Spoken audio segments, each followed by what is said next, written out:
Глава Коми встретился с призванными по мобилизации бойцами, которые проходят боевое слаживание в Мурманской области.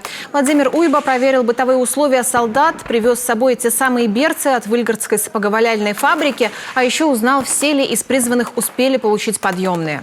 Сегодня повстречался с большим количеством наших воинов, непосредственно в период их подготовки тактической. Со всеми абсолютно переговорил и задал вопросы, что есть сегодня, какие проблемы по быту, по пребыванию, по обмундированию. Значит, никто абсолютно никаких критических вопросов не задал.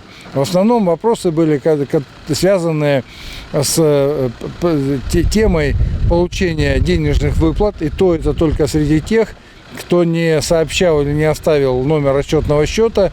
Договорились, что сегодня все ребята номера расчетных счетов сообщат, с тем, чтобы выплаты были произведены. В основном 90%, с кем общался сегодня, выплаты получили, вопросов по выплатам нет.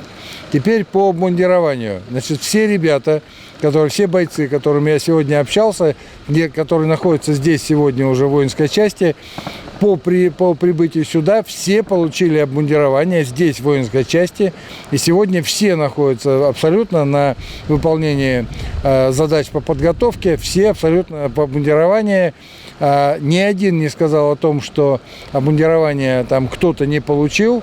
Значит, мало того, мы сегодня сюда, я прибыл, и привезли с собой полностью все обмундирование, которое должно быть по приказу министра обороны, плюс дополнительно еще наши берцы с нашей Выльгородской фабрики из войлока.